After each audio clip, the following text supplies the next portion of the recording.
You guys have been here for a long time. I know you always take them game by game, but just looking at the stakes involved, is this maybe one of the biggest games you will have played in your careers here? For anyone, I guess.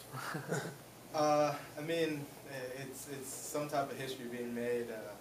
You know, they've never had two undefeated teams in the conference play so late in the season in Conference USA. So, you know, it's for all the marbles and, you know, home field advantage. So we're really looking forward to it.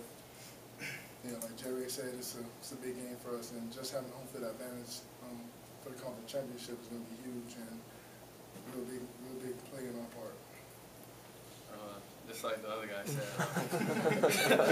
said, you know, same record, and just that home field advantage is definitely key, you know, as we go on for the conference championship.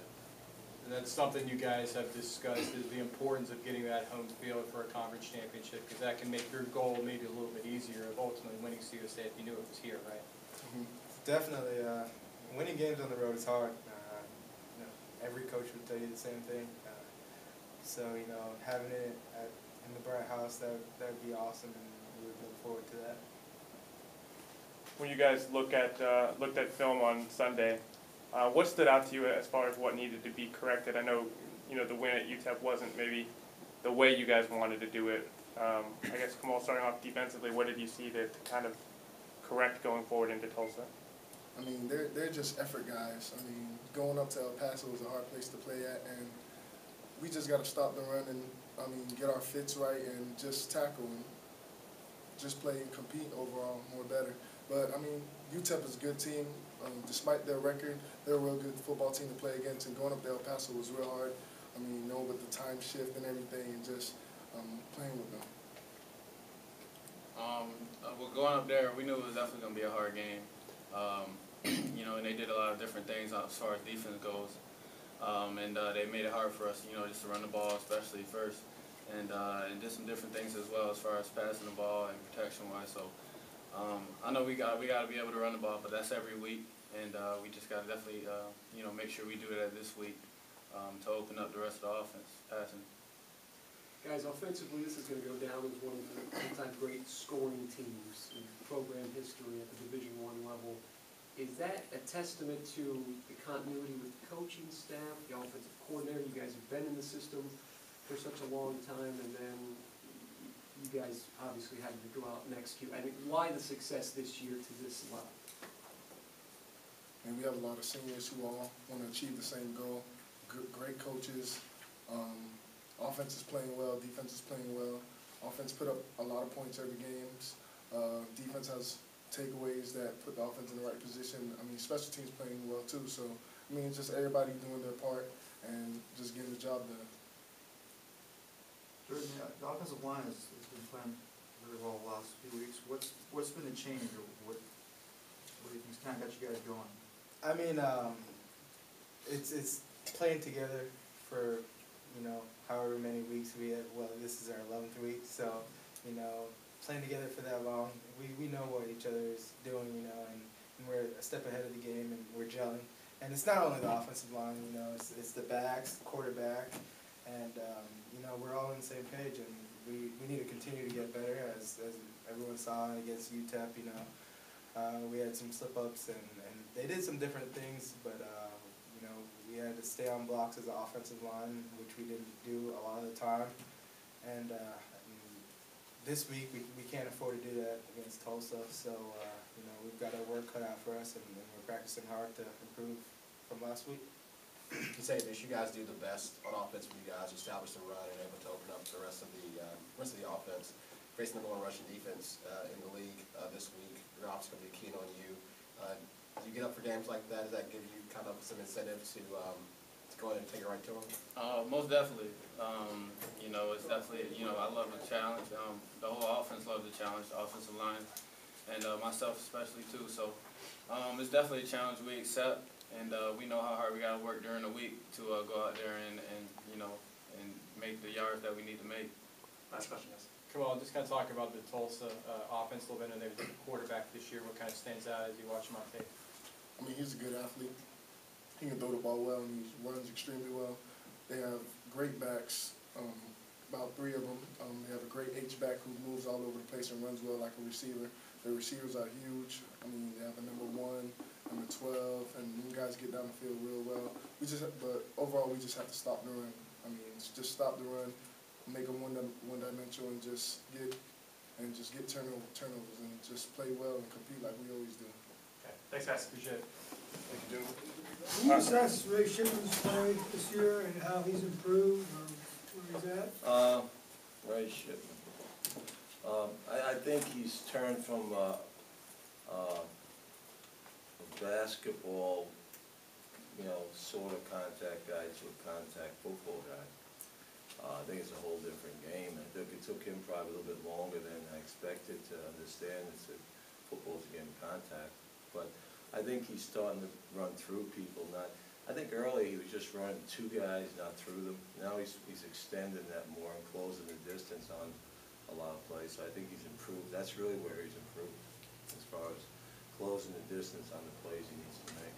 Coach, when you had a chance to look at the film on Sunday, what popped to you as far as focus of correcting going into the Well, I Tulsa wasn't really finished that man's question. I'm sorry. You interrupted him without really asking if he was done yet. Were you done? What was your question? When you watched film from the UTEP game on Sunday, what stood out to you as far as the areas that needed to be corrected most going into Well, Tulsa? you wrote an article. I think you pretty much hit it on it. All right, as far as I read the article. Brian was kind enough to slide under my door, and I think the big thing was it wasn't one offense, it wasn't defense. There was one guy on each of those areas that didn't get things done and had a big effect on the play, as I see it. It was way above probably some of the things you wrote, but I think the big thing was that we didn't play consistently on offense, defense, or kicking, and we were very fortunate to get out there with a win. But it wasn't, when you watch the tape, it wasn't like 3 guys, but it was like one guy, and that guy was probably at the point of attack on offense and point of attack on defense, and you got to make plays. It still comes down to offense and defense, blocking and tackling, and I don't think we did either of them very well as far as doing things we need to do to, just flatten the line of scrimmage offensively and defensively. For everything that's at stake in this game, is this maybe one of the biggest regular season conference games UC will play maybe? Well, it basically, both teams are 6-0, both teams are 8-2. Basically it's another conference game, but it's what goes with it. We still both have to win games to win the division. All right, no one's secured that yet. So I think the big thing is that you got to have the ability to go out and the winner of that game's in the driver's seat for the home field advantage for the conference game, which I think anytime teams have to travel west to east or east to west, about 30% of the teams win. I mean, when you look at all football, I mean, that's because of time change, because of distance, because of focus. A lot of things come into play there, but I think it's a big game because it's one, as the players said, it's the next game, and the players probably understand, this group of kids understand those things probably best and more than some of the other teams I've had. It's a game, and that's what we say, it's the 11th game of the season, but it's a lot more than that because of the implications with the game. And they understand that, and this game is about basically going out and getting your job done in all 3 phases. And obviously, I think practice so far this week has been really one of the better weeks we've had as far as contact speed and doing the things that you need to do to prepare to win. What is Tulsa doing well offensively? I know a lot of teams had quarterback changes, so did they, but they haven't missed a beat doing things a little different. They don't count on the quarterback to win the game. I think they average 244 yards a game rushing, which, I think they throw for about, if I'm not mistaken, 209 or something like that. So they're running the ball extremely well with, they got 25, 22, number 8 back there. They got some 34. They got a lot of skilled kids that can hurt you with their feet and catching the ball. So, and I think they utilize the formations very well as far as making sure you got try and get you outflanked, those type of things. And I think the quarterback, he doesn't have a high percentage completion rate, but I think what they ask him to throw are the routes that, you know, are very, you know, complete, and then he has receivers that can beat you with their feet. So again, I think they do a lot of things. Like we average I think in conference play we average 36.1, they average 37.2. There's a lot of similarities as far as what's going on, but probably the biggest area of concern I have is just the sack ratio. You know, they have, I think, 39 sacks this season, and you know and they are a big pressure team. I think number 2 is Mike Backer is an outstanding player. I think he plays the run, rushes extremely well. So they got everything they need to be a championship team, and again, I expect a very, very competitive game going out there. We're going to have to play our A game and do things we need to do to win. How do you counter their pass rush? Is it more important then to establish the run early to kind of back them off from being able to pin their ears back and come after you a little bit? Well, no, I think they just have a good scheme as far as bringing linebackers, so they single up guys a lot, and they don't give you a chance to double team a lot of people. And again, the key is, you know, basically making sure you throw where the coverage allows you to throw, and that, you know, you can't, the clock in Blake's head has to go off after a certain amount of time to get rid of the ball. But again, it still goes back to championship teams can run the ball and stop the run. It still goes back to that because you don't know what the weather's going to be like, and that may affect the passing game. But those other 2 areas, run the ball and stopping it, they do a very good job of it as far as stopping the run and run the ball themselves. So, you know, I love games like this. It's not as much a chess match as a man-on-man game, and let's see who wins. You know, they got through a couple of different coaching changes, but do you sort of look at Tulsa as one of the peers in the league with the style of play and with each program kind of being at the top? Well, Bill was on the staff there. He was, and he went to school there, I think. And but he was on the staff with Todd Grantham there, Todd Gray. So he was familiar, and they sort of kept the same type of system in place as far as a lot of guys touch the ball as far as in the passing game, and a lot of guys touch the ball in the running game. And they got some, you know, they got a big horse back there, number 8. I think it's 260 or something, running back, and then they have the quick guys, 25 and 22, who can make you miss. So defensively, we got to play a well of the game and really stop the hidden yardage. You know, where we tackle them, whether in the passing game or the run game, they need to go down. Simple as that. That's the difference in games like that. George, we now know that when the new playoff system is implemented, that the Big East will not have that automatic qualifier. Can you just talk about that? Well, I don't think, you know, I think we'll get a payday. But I think that whole thing will change, you know, based on, you know, where the Big East ends up once we start playing.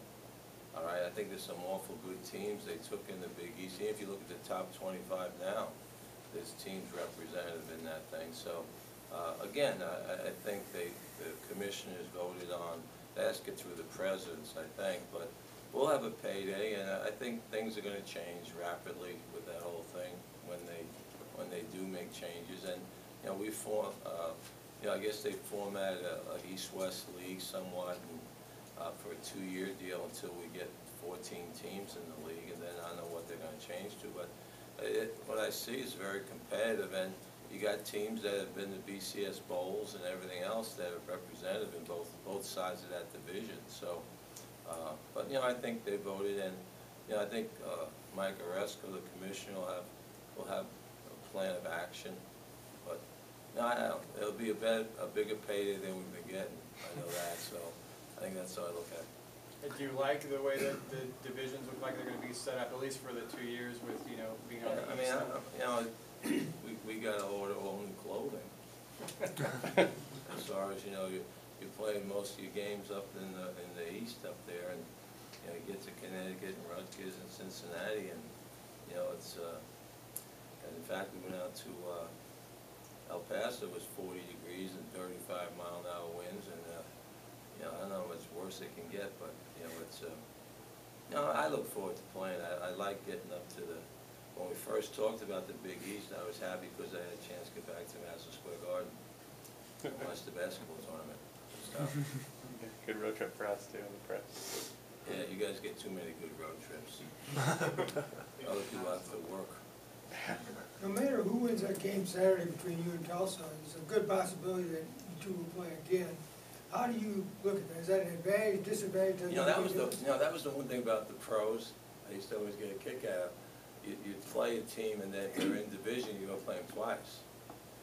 And you play them one game, and then you go back and you watch the film, and you're making all these changes because they know what you did the first game, and they're making changes because we know what they did. And it comes back to, you always go back to what you did the first game. That was the best thing you should have been doing. You make all these changes just so they don't understand what you're doing from a tendency standpoint. But, you know, I think when you get to the second game, you are who you are. You know, I think it's, I think there's only so many wrinkles you could put in things that can change things, unless something's glaring in the first game that you can really feast on.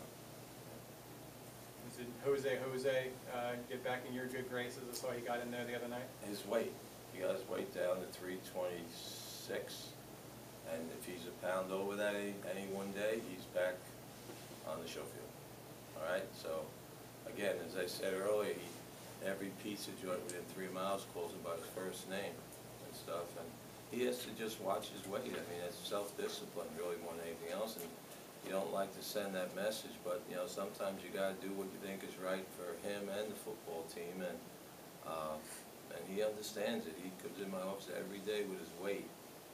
Not that I really want to have other things I have to get done, but, you know, but that's what he does, and if that's what it takes for him to take ownership of what he's doing with himself, just for his own health, I think it's fine. Coach, you had the 2 extra points blocked a few weeks back, and then the field goal and the punt. Are those were there scheme problems or just kind of a missed block? No, on the PAT, I thought one was the kicker was low to begin with and late, but I thought the right tackle and tight end basically got turned instead of finishing the stepping forward and keeping the shoulder square. On the punt, it was the right wing took the wrong guy. The outside guy can never. You get rid of a punt in 2-1-5. That's what you should be. There's no way you can rush from a gunner's outside and still get to the ball unless you got a jet behind you or something. But Rob just took the wrong guy, and the underneath guy got it. He knew it right away when he came to the sideline. And that's what I like about talking to guys with experience. You don't have to ask what happened. He said, "Coach, I blew it. I took the wrong guy." Discussion ended. We make sure he understood what was going on. Whereas some of these other kids, you think there's 14 guys out there. You know, they got their guy. Well, who didn't get their guy? I mean, 3 guys were still standing there. They didn't play with 14. But then when you watch the film, it's very much what you thought. The guy that you were speaking to didn't make the block or didn't make the tackle. That looked like it ended up being more of a momentum play for UCF, just, you know, keeping them out of the end zone. We had the punt block, and really, you know, we've had some injuries, so I moved Giovanetti from personal protector to right guard, and Kevin Garvey went to personal protector, and I think he was in a rush, because once you see that guy creeping, you just bring him in, all right? Well, we have another way to take care of that too, and he just rushed it a little bit, but I thought the best thing was that when Boyle fell on the ball, it was like on the 6-inch line, and we stopped him on 3 downs, and then it made him go up, get a field goal. That was big. That was big. You know, that's bad. We had it blocked, but it was a win for the defense as far as stopping them, and the ball was that far from the goal line, maybe 6-8 inches. So great job by them, and you know, forcing them to kick a field goal. You know, a couple players got hit in the head, it looked like. How's the team doing health-wise? Well, the one was, no penalty was coiled on that helmet, the helmet over the middle with Tukes, and he's day-to-day right now. You know, it's hard when you talk to him because he's, you know, I don't know, concussion has nothing to do with him when you're talking to him. He sounds like that all the time. So we have to test him to see how he's doing and stuff. And there's a system you go through when they have concussions, and Mary, the head trainer, takes them through it, and they got to do all these light tests and these numbers tests and everything else. And they're pretty strict about when they come back, you know, as far as what's going on there. The only problem I have is I'm not sure any of them could pass it if they didn't have concussion. So, I mean, hitting the lights and doing the numbers and, 6, 8, 9, 10, and then what numbers were said, you have to hit the same numbers. All right? Concussion or not, I think some of them would struggle. Coach, statistically, your offense is, near record in terms of average UCF here. I mean, can you go back to a certain point in the season where it just really started to click for you guys? I would think right after Missouri, when I think Blake finally grew up as a quarterback and understand that you got 10 other guys that are going to help you win. You don't have to do it all yourself. And I thought at that time after that game he started making quicker decisions. I think that was really the turning point. All right, because that's really the Missouri game. We just didn't make good decisions or made late decisions, and you can't win. And I always tell the quarterback, I don't expect them to have to win the game for us. Now, they may eventually have to do that. But again, we have enough other people running around that can carry some of the wealth as far as helping out. And, I think we got to utilize them more. And he understands that now. It's not always on him. He just has to manage the game. If he needs to win the game, manage it, he has to do that. But right now, I think he's making better and quicker decisions. I think that's the biggest change. He's getting rid of the ball quicker. He's making better checks. And I think the offensive line has had ups and downs, but they're playing a lot more consistent as far as getting hats on people. And we're not taking the sacks. Like last game, we took some sacks that I thought the ball should have been gone. Put the ball on 2 of them. All right. Just held the ball a little too long. When you go back and look at the film and some of those big runs that Latavius has had this year, 40+, those game-breaking type of runs, how much of that has been an offensive line, a combination of vision with Well, I Latavius? think the offensive line gets them past the offensive line. I think good backs basically, they got to make somebody miss, all right? And that's why I think Latavius has done a good job of the line's done a great job of getting them to the second level. And then Latavius has made someone miss, and then once you make someone miss, you're into the secondary. Then he's done a good job. I've been surprised with his speed. I knew he could run, but people have had the angle on him, and he's out running to the end zone. So again, I think a lot of it is he doesn't waste a lot of cutting time. He's pretty much shoulder square, and he makes a guy miss, but he's getting north and south real quick. But some guys make a guy miss and they're still running sideways. Those are the guys that don't get big runs. Guys who make a cut and get north and south, and that's what probably Latavius does better than anybody that we've had. Coach, just real quick, how gratifying has it been to see Latavius from where he was